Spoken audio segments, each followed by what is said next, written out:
Hey, Miss Amby. Hello.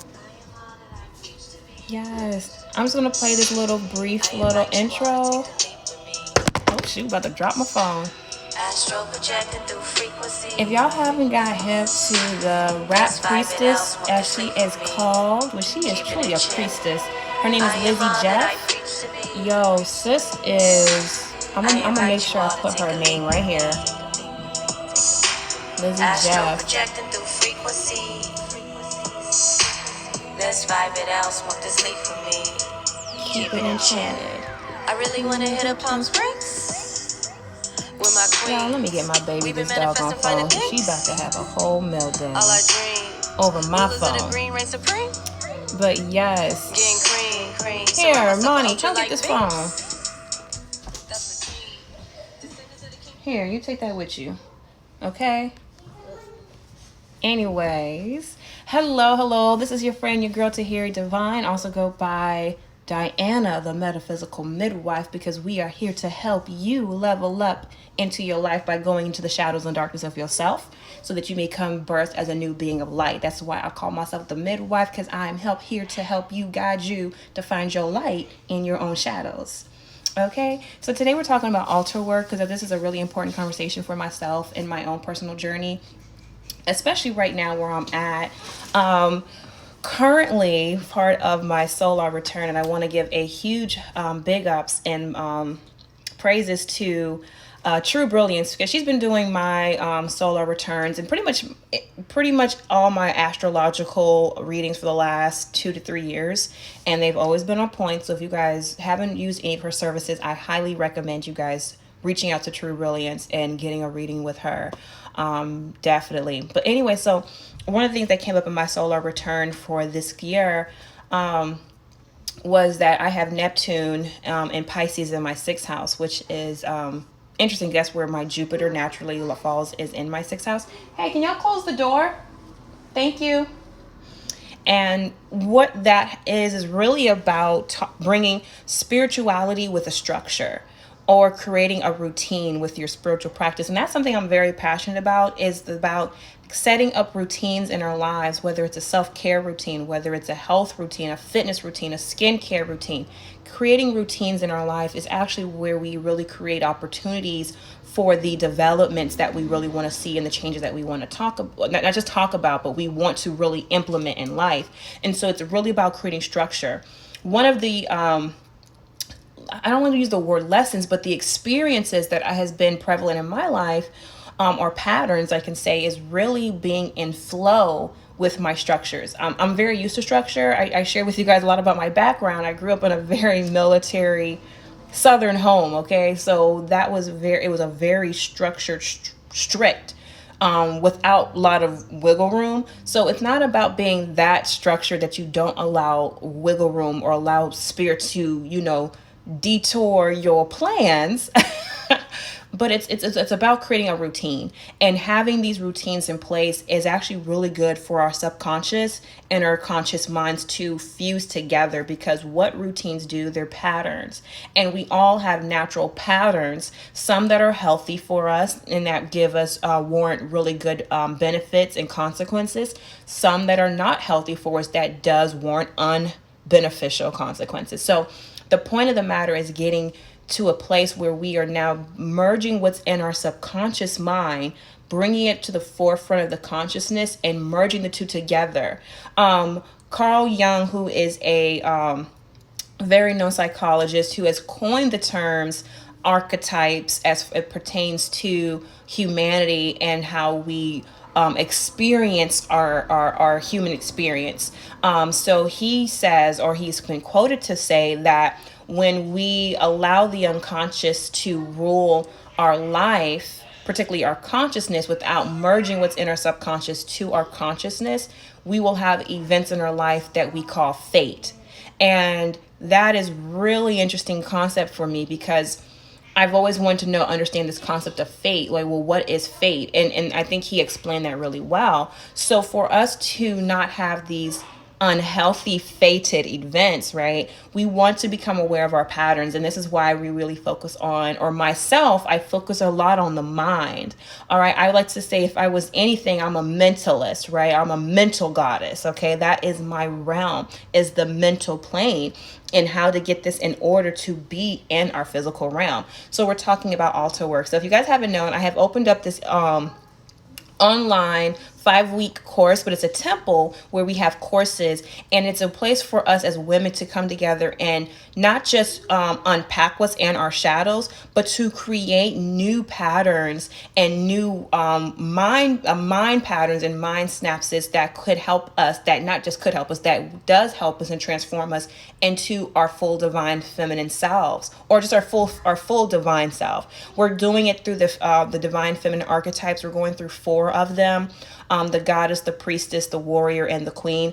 I am aware the goddess is not an archetype. It is actually a state of being. However, we are using that concept of a goddess into this coursework here in this temple work that we're doing. And we just had our first week this past Sunday, and we were talking about the altar, as far as ALTER, altering the mind, because the altar is your mind and the temple is your actual body.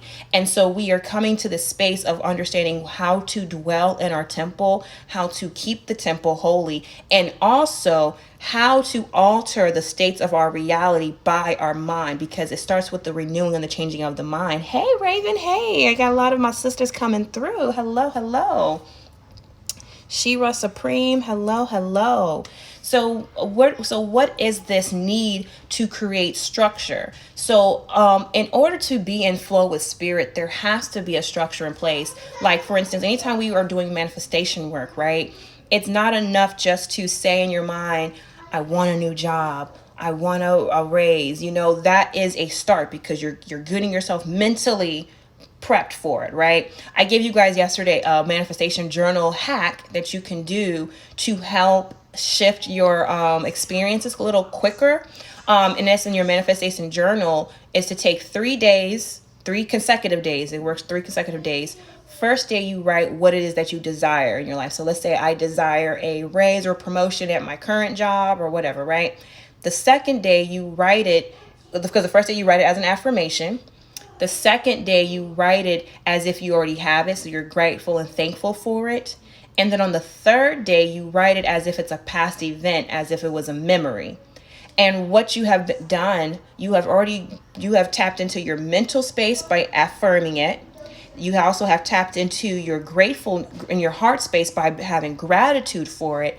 And then in the third part of it, you have now you have detached yourself from it as if it has already happened, and you're just remembering it, right?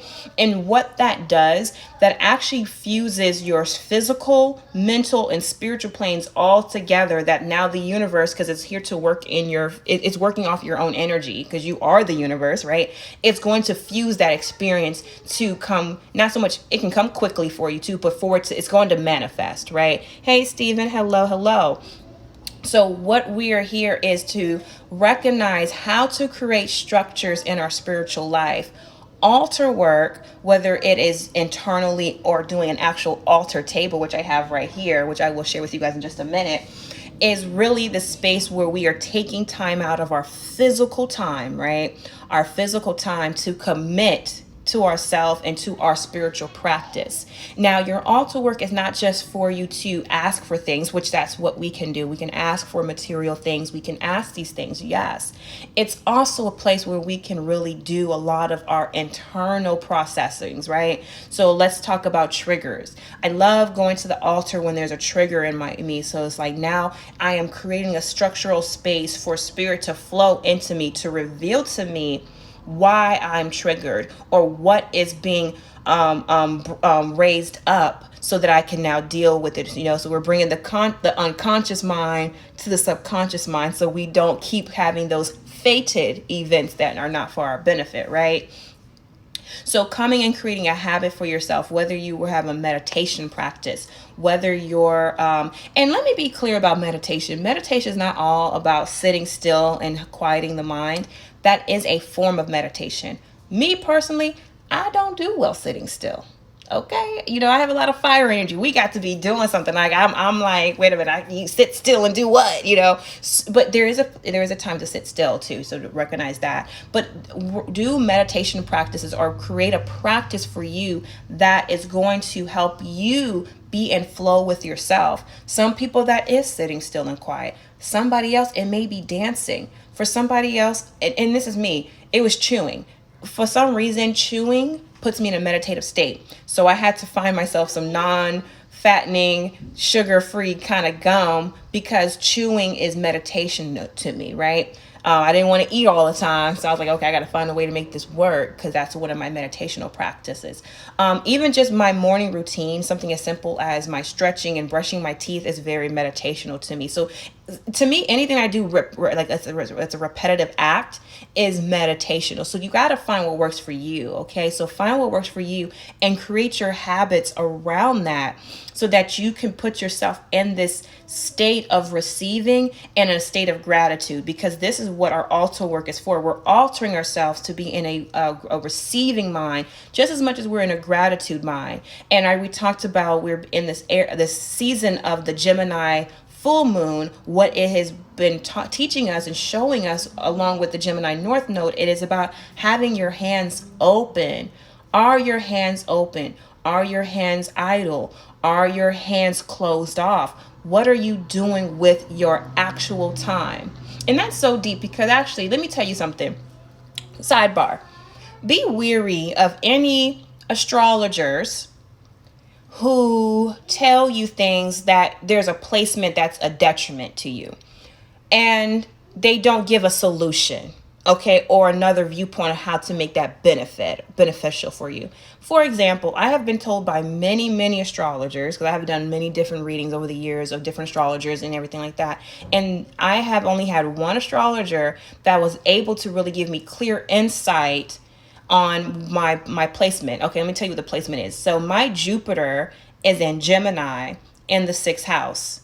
So with that being said, Jupiter in Gemini is supposed to be detriment. Jupiter in the 6th house is supposed to be detriment. So therefore, I'm just a double detriment, and I'm just fated to always have these, never have any. I don't know. That's just kind of like the energy I've been getting from certain astrologers about this particular placement. And it had me really sticking with this. Like, I don't believe anything's for your bad. And I had to, so what I'll say for anybody who has a particular placement that may not be in its best position, don't take what others interpret it as a bad placement, because you have to really look at your life and see, well, how has this placement played out in your life, right? And that will show you how you can expand and where you've grown at. Myself, with my Jupiter being in Gemini in the 6th house, it has been a beneficial to me, okay? One of the things, I've had many jobs. Actually, not even jobs. I have had many careers. Like, every single job I had was really a career path. And every single one of them I've excelled from the bottom of that job and either was promoted straight to the top or were in the rooms of the top people of that field. And I've been able to sit in spaces and hear things that a lay person or just somebody who is just novice in the field. I've been in rooms with people who are professionals as a novice. Okay. So I have a lot of insights on a lot of things that's taking place. I've worked in government. I have worked in the nonprofit sector. I have worked in healthcare. I've worked in property management. I've worked in neuroscience. I've worked in so many different fields, and I can tell you guys just about every single thing. I have really good relationships with all these people in all these fields. I've worked in the legal system. I worked in real estate. I worked as a stylist. Actually, I'm still a stylist. I have had a lot of jobs or careers. Okay. And so each one of these things have broadened my perspective on life, humanity, and my spirituality as well, because I can pin a lot of things together on the spiritual aspects of how this is playing out as much as the physical. So please take anything in your placement. Don't take anything as if it's bad. See how it has worked for you and utilize that energy. And so tying this in, talking about altar work, because this is specific for me, with Neptune transiting my 6th house, where my Jupiter is placed at, I know I'm already in direct alignment with what I'm here to do. And one of the things that I love to do is to show people how to create a spiritual practice for themselves, or help them walk through their own practice to pull out what it is that they are led to do. And I'm not particular about any particular spiritual belief. That's not what I'm here for. I'm here for, based on your beliefs, where you believe, let's create a practice off of that that's beneficial, right? So I'm not here to make anybody believe what I believe or see things the way I see it, but I will definitely share insights when you come to me. We're going to do the process, okay? So understanding your processes and creating structures in your life really allows spirit to flow better, because what you're doing when you have a structure, you are now creating clear intentions. And that's really what spirit is really looking for, is clear intentions. Because if you have a clear intention on something, you're creating space to have clear results. And that's what I really love to see. And that's what I've been seeing in my own life, and for, grow. And I'm like, yo, this is where I'm at. This is where I need to be sharing my information. And so I'm here to share that with you all. So creating your altar, right? So let's talk about a physical altar right now. Let's talk about your physical altar. I think the best practice for physical altars is not so much about the glitzy glammy stuff that you can put on an altar. Like you necessarily don't need, the statues of the deities, if you're working with deities, or any type of graven images. Like I have Isis, right? I have a little Isis statue, right, that I got like maybe for like $10 at like this it was like some international travel store or something like that. But you don't have to have all these things. I say stick with the basics. Okay, let's talk about the basics altar work. Let's do that. Let's talk about earth, wind, fire, spirit, right? Earth, wind, fire, water, spirit. So that's 5. The 5 basics of the universe, right? So have something that represents earth energy, so that resonates with you. For myself, I have rosemary. And because I burn it, that plays into the fire aspect, and the smoke that comes from it plays into the air aspect. Very, very simple. Yes, I have an Isis statue too. Okay, so you know we here on. Okay, then how you doing? So finding elements that work for you based off what you're trying to present. So for me, all this is rosemary. This is earth, fire, and air all at the same time, right? Also, I keep a glass of water on my altar here. And for those who are working with water, water has messages that it gives to you. So whether the glass is foggy, there's bubbles, there's maybe residue, all of that is messages within itself. And from my experience with me working with the glasses on my altar, this is actually a glass dedicated to my ancestors specifically, because I understand water holds memory. And because of that, I like to put this as a remembrance of that, remembrance of my ancestors, remembrance of those who came before me, and using this as a way to store what information that they want me to receive at this time or moment. And how often do you need to change your water? It's really based on what messages are coming. If your glass is coming back cloudy, then there's letting you know there's some interferences, particularly whether it's your own interferences or there's something blocking you from receiving a message from them. So you may need to do some clearing work. Then I'll say probably change your water out. If it's bubbly, typically for me, when I see bubbles, there means there's heavy activity, spirit activity close by to me. That's how I've been able to interpret it. And then when I find debris or stuff in it, okay, there's something we need to clean out within self or pay attention to. And so that can be signals for you on how often you need to change your water out based on what messages are coming to your glass, right? Now, another thing that I have, which is not necessary, but you can have to, I love cauldrons. I went through a phase in my life when I was calling myself a witch, which I have no problem saying a witch. I know some people have a negative connotation to it. My ancestors really got on me about that. Like, honey, we're not witches, but I get what you're doing, but we're not witches. But I still like the witchy aspect of it, okay? But I love cauldrons, and cauldrons are not just for witches, okay? Cauldrons here, they actually are a representation of water, and actually not just water, but of the womb. So it's womb and water, because not only are they dark You know, I have the pentacle here, which is the divine feminine symbol. And it also represents another aspect of fire and water together, because I have my coal, my little coal tablets. Make sure you have tongs, okay? My black sand, which fell out of here, but I had my black sand. And then, of course, the lid. And what I would typically use my cauldron for is either like burning of resin. So whether frankincense and myrrh, which I really love those scents, rosemary, because I love rosemary, sage, if I happen to have sage, which I don't use as much anymore, I would either burn that into my my cauldron. And then typically I will burn my letter offerings. You know, anytime I write a letter, let's say I get a little angry and I want to write my little anger letter out and then burn it, I'll do that. Or any kind of burning rituals, I use that for, and I use that as a transmutation of that energy so it can be birthed into something else, because the cauldron is really a representation of the womb, and what we deposit into the womb, any ideas or thoughts that we deposit into there will manifest, right? So anything we do in the physical is really just a representation or symbolic manifestation of what has taken place in our spiritual and mental plane, because the change starts inward first before we do anything external. Same thing, the blessings come internally before they manifest for us externally, right? And we talked about that with the manifestation journals, right? The 3 little hacks I gave you guys on that. So make sure you use it and tell me how it worked out for you, because I know it works. I know. And then let's see, other things you can use if you want crystals, if you're still connected to the earth element through crystals. And like I said, it doesn't have to be this elaborate. Let me tell you guys something. When I first started my, really digging the altar work, all I had was dirt from my backyard, a cup of water. It wasn't even a fancy glass at that point. A cup of water and paper and pencil or pen.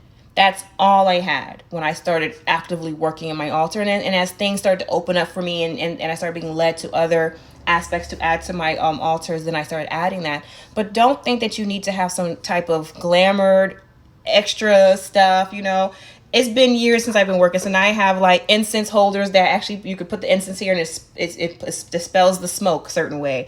You know, I have candle holders. I have things now that, because I've been working on it and I've resonated with, but please don't think you have to start off like that. Don't go out here saying, oh, T said I got to buy all this stuff to just have my altar work. No, you don't need none of that. All you need is dirt, air, water, barely even those things. Just your mind is really all you need. But yeah, when you want those physical representations, then you can definitely do that. This is something I just got off of Amazon. It's a water cup holder, and I love it because it has the divine feminine aspects on here with the moon cycles. Oh, I love that. And so I like to put rose water in this, because I just love the way, oh my God, this thing smells so good. I just love the way rose water smells. But whatever works for you is what you guys start with. And it has to be something you do daily. Commit yourself to your practice, because when you commit to a practice, you're really committing to development and growth and actually change, because we know the only thing that is constant is change. And it allows us to be open to changes. Okay.